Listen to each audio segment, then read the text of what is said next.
Assalamualaikum warahmatullahi wabarakatuh. Hari ini saya ada berita yang menyedihkan kepada peminat-peminat bola sepak Malaysia apabila pengerusi AFL Amateur Football League Datuk Wira Muhammad Yusof Mahadi telah menyatakan yang saingan Liga M3 pada tahun 2020 terpaksa dibatalkan atas nasihat yang diterima daripada Kementerian Kesihatan Malaysia dan juga Majlis Keselamatan Negara. Dan ini bermaksud baki 16 perlawanan yang ada untuk saingan Liga M3 tidak dapat diteruskan, bahkan terus dibatalkan dan akan bermula semula pada tahun 2021. Sebab apa Liga M3 terpaksa dibatalkan? Ini terdapat beberapa faktor yang menyebabkan keputusan ini diambil. Faktor yang pertama adalah kerana venue perlawanan ataupun tempat perlawanan bagi pasukan Liga M3. Kerana bagi pasukan-pasukan dalam Liga M3, mereka kebanyakannya menggunakan stadium-stadium yang terbuka.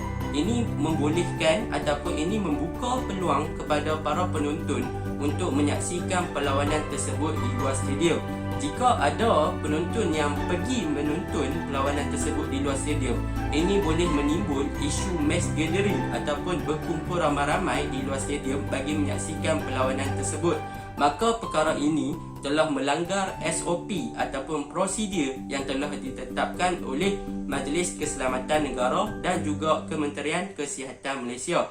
Disebabkan inilah Liga M3 terpaksa dibatalkan kerana faktor venue yang pertama. Yang kedua adalah disebabkan faktor kekangan kewangan yang dihadapi oleh kebanyakan pasukan Liga M3. Seperti mana yang kita tahu, kebanyakan pasukan Liga M3 adalah pasukan amatur sahaja seperti Klasiko dan sebagainya. Jika Liga M3 diteruskan ataupun disambung semula, pasukan-pasukan ini perlu menyediakan pelbagai barang bagi memenuhi kehendak SOP daripada Kementerian Kesihatan Malaysia dan juga Majlis Keselamatan Negara. Seperti pasukan perlu menyediakan alat untuk mengukur suhu, hand sanitizer dan juga untuk membersihkan kembali stadium selepas digunakan. Ini menyebabkan pasukan terpaksa berbelanja lebih daripada apa yang mereka mampu. Dahlah pasukan tak ada perlawanan sebelum tu, dan juga ada pasukan yang mana penaja-penaja mereka telah menarik diri daripada membayar pasukan tersebut. Maka disebabkan faktor kekangan kewangan pasukan, jika Liga diteruskan, maka pihak AFL Amateur Football League ni ambil keputusan untuk bubarkan ataupun batalkan sahaja Liga M3 untuk tahun 2020. Manakala untuk faktor yang ketiga adalah kerana jika Liga M3 disambung semula, mereka hanya boleh menyambung perlawanan pada bulan 9. Ini bermakna 16 baki perlawanan lagi terpaksa dihabiskan dalam masa 3 bulan sahaja. Ini menyebabkan pihak pengurusan AFL berfikir untuk menghabiskan 16 baki perlawanan ini tidak mencukupi. Sebab apa? Sebab kebanyakan pemain dalam Liga M3 adalah pemain-pemain yang bukannya profesional, tetapi hanyalah pemain-pemain sampingan sahaja, yang mana mereka menjadikan kerjaya bola sepak ini sebagai mengisi waktu lapang. Sebab apa? Sebab kebanyakan pemain-pemain di Liga M3 mereka bekerja sebagai pekerja kerajaan dan juga swasta, dan masa yang mereka boleh guna untuk bermain dalam Liga M3 hanyalah pada waktu hujung minggu. Jadi perkara ini dilihat sebagai mustahil untuk habiskan 16 perlawanan dalam masa 2 bulan. Maka pihak AFL mengambil keputusan untuk membatalkan sahaja saingan Liga M3 pada tahun 2020. Dan pihak AFL juga mencadangkan kepada Liga M4 untuk membatalkan juga saingan tersebut. Tetapi tiada tindak balas ataupun tiada maklum balas lagi daripada saingan ataupun daripada pihak Liga M4.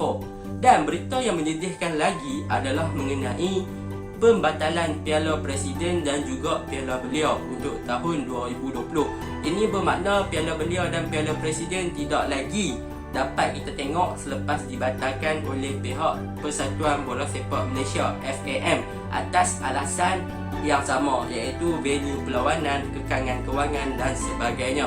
Tetapi mereka telah mengubah syarat yang mana untuk para pemain Piala Presiden dan Piala Belia, mereka boleh didaftarkan kepada skuad negeri masing-masing ataupun skuad Liga Super tanpa ada had. Ini bermakna untuk skuad Liga Super, mereka boleh ambil pemain daripada Piala Belia ataupun Piala Presiden yang menyinar untuk masuk ke dalam Liga Super dan Liga Perdana bagi membuktikan ataupun bagi memberi minit permainan kepada pemain-pemain muda ini. Dan syarat yang kedua juga telah diubah apabila pada tahun 2021 pemain yang telah berumur 22 tahun juga dibenarkan bermain untuk Piala Belia dan juga Piala Presiden disebabkan masalah COVID ini. Jadi untuk pemain yang lahir pada tahun 1999 tu tak perlulah risau. Sebab apa? Sebab musim depan hampa boleh main lagi untuk Piala Belia dan juga Piala Presiden. Dan yang paling penting, hampa juga boleh wakil